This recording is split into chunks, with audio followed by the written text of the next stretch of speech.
নমস্কাৰ বন্ধুসকল, মই আপোনালোক সকলোকে মোৰ চেনেললৈ স্বাগতম জনাইছোঁ। বন্ধুসকল, মোৰ নাম গোবিন্দ ৰাজখোৱা, মই এষ্ট্ৰ বাস্তু এক্সপাৰ্ট নিউমেৰলজিষ্ট। বন্ধুসকল, আপোনালোকৰ সুবিধাৰ্থে মই এই চেনেলটোত বাস্তুৰ সম্পৰ্কে, সংখ্যা তত্ত্বৰ সম্পৰ্কে, জ্যোতিষৰ সম্পৰ্কে, তাৰ লগতে আপোনালোকৰ বিভিন্ন সমস্যাৰ সমাধানৰ উপায়সমূহৰ সম্পৰ্কে আলোচনা কৰি থাকোঁ। গতিকে যদিহে আপোনালোকৰ মোৰ চেনেলৰ ভিডিঅ'সমূহ চাই ভাল লাগে, অনুগ্ৰহ কৰি মোৰ চেনেলটো ছাবস্ক্ৰাইব কৰি ভিডিঅ'সমূহ লাইক কৰিব, কমেণ্ট কৰিব আৰু যিমান পাৰে শ্বেয়াৰ কৰিব। বন্ধুসকল, আজি মই আপোনালোকৰ লগত আপোনালোকৰ মনৰ বা শৰীৰৰ নিগেটিভিটি দূৰ কৰা এটা প্ৰয়োগৰ সম্পৰ্কে ক'ম। বিভিন্ন কাৰণত আমাৰ শৰীৰত বা মনত কেতিয়াবা নিগেটিভিটি উৎপন্ন হয়, ডিপ্ৰেশ্যন উৎপন্ন হয়।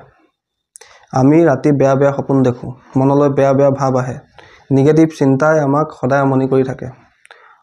আমাৰ মনটো নিগেটিভ হৈ যায়, কোনো কাম কৰিবলৈ আমাৰ মন নাযায়। ইয়াৰ বিভিন্ন কাৰণ থাকে। কেতিয়াবা যদি আমাৰ দুষ্ট গ্ৰহৰ দশা চলি থাকে তেতিয়াও এই অৱস্থা হয়, বা যদি কেতিয়াবা পাপ গ্ৰহৰ ৰিষ্ট চলি থাকে তেতিয়াও এই ধৰণৰ সমস্যা হয়। যদি আমাৰ ঘৰত অত্যন্ত বেছিকৈ বাস্তুদোষ থাকে, বা যদি আমাৰ শোৱা বিচনাখন ৱেষ্ট অফ নৰ্থ ৱেষ্ট বা চাউথ অফ চাউথ ৱেষ্ট এই দুটা দিশত থাকে, বা যদি আমাৰ শৰীৰৰ ওপৰত কোনো অপদেৱতাৰ বেয়া দৃষ্টি পৰে, কুনজৰ পৰে, বেয়া নজৰ পৰে, তেতিয়াও কিন্তু আমাৰ শৰীৰত বা মনত এনেধৰণৰ নিগেটিভিটি উৎপন্ন হ'ব পাৰে। অৰ্থাৎ নিগেটিভিটি উৎপন্ন হোৱাৰ বিভিন্ন কাৰণ থাকে। কোনোবা এটা নিৰ্দিষ্ট কাৰণেই যে নিগেটিভিটি উৎপন্ন হ'ব তেনে কোনো কথা নাই। বিভিন্ন কাৰণত আমাৰ শৰীৰত বা মনত নিগেটিভিটি উৎপন্ন হয়।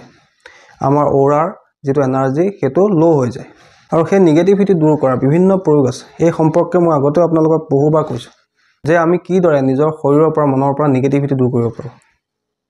তাৰ কাৰণে আপোনালোকক মই এঞ্জেল নাম্বাৰো দিছোঁ, চুইটছ ৱৰ্ডো দিছিলোঁ, বিভিন্ন জ্যোতিষীয় উপায় দিছিলোঁ, বাস্তুৰ উপায়ো দিছিলোঁ। আজি মই আপোনালোকক এনেকুৱা এটা মন্ত্ৰৰ সম্পৰ্কে ক'ম, যি মন্ত্ৰ যদি আপোনালোকে মই কোৱা ধৰণে সদায় প্ৰয়োগ কৰে, চাব আপোনালোকৰ মনৰ পৰা, শৰীৰৰ পৰা নিগেটিভিটিখিনি দূৰ হ'ব। নিগেটিভ এনাৰ্জিৰ পৰা আপোনাৰ শৰীৰটোৰ সুৰক্ষা হ'ব। বিভিন্ন অপশক্তিৰ পৰা, বেয়া নজৰৰ পৰা আপোনাৰ শৰীৰটো সদায় সুৰক্ষিত হৈ থাকিব। বন্ধুসকল, এই মন্ত্ৰটো প্ৰয়োগ কৰাৰ এটা নিৰ্দিষ্ট নিয়ম আছে। কিন্তু এই মন্ত্ৰটো আমি যেতিয়া ৰাতিপুৱা শুই উঠি 3 বাৰ গাব লাগিব, আৰু 3টা ফু নিজৰ বুকুত দিব লাগিব। তাৰপিছত আমি দিনটো যেতিয়াই পাৰোঁ এই মন্ত্ৰটো মনে মনে জপ কৰি থাকিব পাৰোঁ। আৰু যেতিয়া আমি ৰাতি বিচনালৈ যাম, শোৱা আগমুহূৰ্তত আকৌ আমি এই মন্ত্ৰটো 3 বাৰ ক'ম, উচ্চাৰণ কৰি ক'ম। 3 বাৰ উচ্চাৰণ কৰি কৈ 3টা ফু নিজৰ বুকুত দিম। তাৰপিছত আমি শুই যাম, আৰু শুওঁতেও আমি মনে মনে এই মন্ত্ৰটো জপ কৰি থাকিব পাৰোঁ। অৰ্থাৎ আমি ৰাতিপুৱা এবাৰ মন্ত্ৰটো উচ্চাৰণ কৰি 3 বাৰ ক'ব লাগিব, তাৰপিছত 3টা ফু নিজৰ বুকুত দিব লাগিব। আৰু দিনটো আমি যেতিয়াই সময় পাওঁ মনে মনে এই মন্ত্ৰটো জপ কৰি থাকিব পাৰোঁ। আৰু এই মন্ত্ৰটো জপ কৰাৰ কোনো নীতি নিয়ম নাই। মহিলাসকলে মাহেকীয়াৰ সময়তো প্ৰয়োগ কৰিব পাৰে, যেতিয়াই তেতিয়াই প্ৰয়োগ কৰিব পাৰে। মনে মনে আপোনালোকে জপ কৰি থাকিব লাগে বছ। কিন্তু ৰাতিপুৱা 3 বাৰ আপোনালোকে উচ্চাৰণ কৰি কৈ 3টা ফু নিজৰ বুকুত দিব শুই উঠিয়ে। তাৰপিছতে যেতিয়া ৰাতি শুবলৈ যাব, শোৱাৰ আগমুহূৰ্তত এই মন্ত্ৰটো 3 বাৰ উচ্চাৰণ কৰি 3টা ফু নিজৰ বুকুত দিব।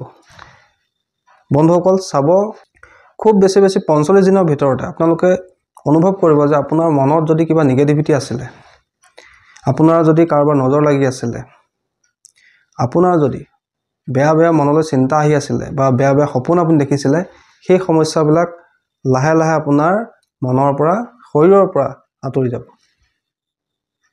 বন্ধুসকল, এইটো এটা অত্যন্ত শক্তিশালী চাবৰ মন্ত্ৰ কিন্তু। গতিকে ইয়াক আপোনালোকে সম্পূৰ্ণ মনত বিশ্বাস ৰাখি, ঈশ্বৰৰ প্ৰতি আস্থা ৰাখি প্ৰয়োগ কৰিব। চাব আপোনালোকৰ শৰীৰৰ পৰা, মনৰ পৰা নিগেটিভ এনাৰ্জি খুব কম দিনৰ ভিতৰতে আঁতৰি যাব।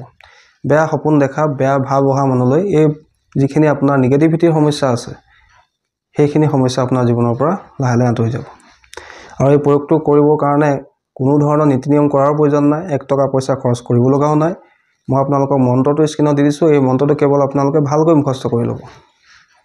বন্ধুসকল, মন্ত্ৰটো হৈছে সদা ভৱানী দাহিনে সন্মুখ ৰহে গণেশ, 5 দেৱতা ৰক্ষা কৰে ব্ৰহ্মা বিষ্ণু মহেশ। 4 লাইনৰ এটা মন্ত্ৰ, একেবাৰে সহজ মন্ত্ৰ, আপোনালোকে সকলোৱে মনত ৰাখিব পাৰিব। সদা ভৱানী দাহিনে সন্মুখ ৰহে গণেশ, 5 দেৱতা ৰক্ষা কৰে ব্ৰহ্মা বিষ্ণু মহেশ।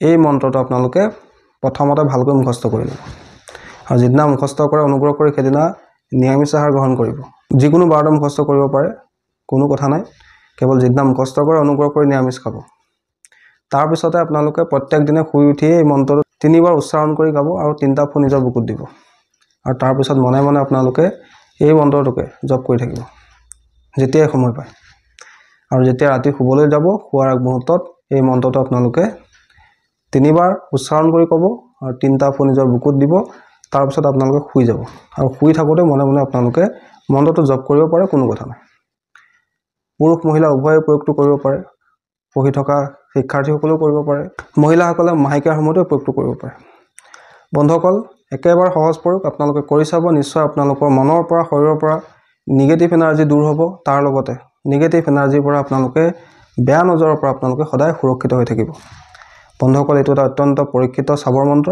সম্পূৰ্ণ বিশ্বাস ৰাখি প্ৰয়োগ কৰিব নিশ্চয় ইয়াৰ পৰা আপোনালোকে ভাল ফল লাভ কৰিব ধন্যবাদ